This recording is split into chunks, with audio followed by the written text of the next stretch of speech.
Brett Ellingson. I graduated in August of 2011 and studied economics, and then I had a math minor as well.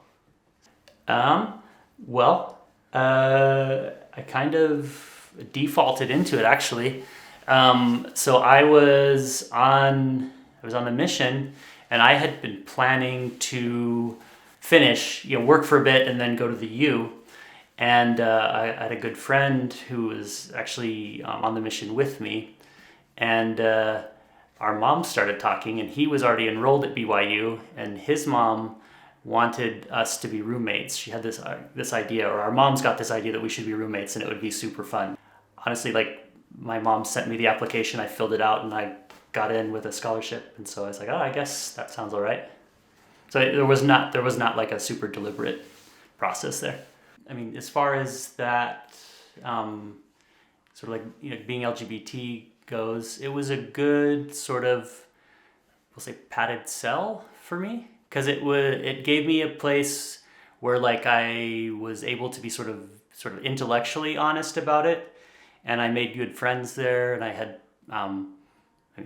like kind of adults that I talked to about it, and but also like it felt safe, because I wasn't ready to. I'm not one that likes to change things necessarily quickly, and so it gave me a way to engage with like being queer, being LGBT, in a way that felt kind of safe, we'll say. Well, some people think I have mental health issues now. I mean, at BYU, I definitely needed to process things. I needed to know kind of what I wanted to choose, and what it practically means to be a gay man, because I wasn't, not really hid from myself, but I just didn't want to face for a long time. Going through that process was very necessary. Other than that, I think I was pretty happy though. So during school, I would say like the last 2 years at BYU, I started to accept that I was gay. Kind of my plan in my mind was that I would give the whole church thing a chance, basically. And so I talked to my bishop about it. I went to a BYU counseling center, like therapist, and just kind of talked through things there. And then I found out about like North Star, and I went to one of the firesides, I guess, and or a few of them actually, and made friends there, and kind of met up with some of those people, and it was actually great. I did not end up sort of choosing the North Star path, but I still keep in a little bit of contact with some of the people I met there, some of whom, at least at this point in their lives, are happy with all of that. So some of which I think even got married after I met them, two women. If they say they're happy, I have to believe them, right? So that's that's their business, and I'm happy that they're happy. That did help me choose like a different path, though. Like, I realized that wasn't at all what I wanted. I've been in a few relationships since then. Right now, I'm with my partner, Eric. We've been together for, I guess, about 4 years. We have a house in West Valley.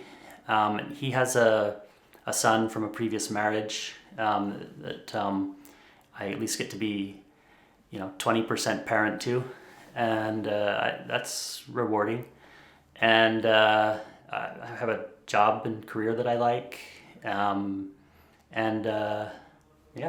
can't complain about my life. So I guess I've always been a little bit more of a skeptical person. So even when I was in the church, like I remember one time on my mission, we like played the game of like, if you weren't Mormon, what would you be?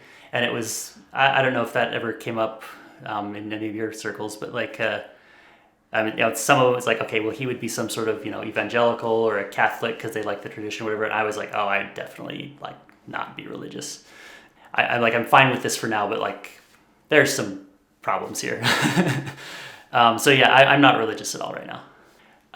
Well, I would say if you're early on in your experience and you feel sure that you don't want to be Mormon, or if like Mormonism isn't like going to be a good environment for you to thrive in, I would advise you to get out early. If you're like in it and you're still kind of exploring and trying to, get your mind around things, by all means, I mean, I did that, right? I stayed somewhere where I felt safe.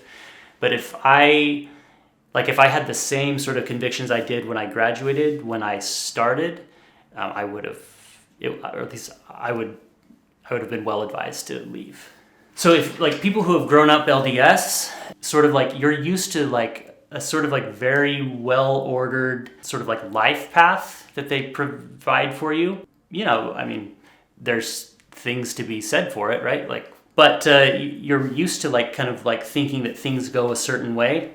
And then as soon as you leave that community or, that kind of box, there's a big world out there. And you hear a lot of people who are first coming out saying like, oh, I don't fit into the gay community, or I don't like, or why are there all these femmes around, or, whatever. You hear a lot of disparaging things. And I would say stop worrying about like labeling yourself or being a gay man or like judging other people. Just work on being you and being the best version of yourself.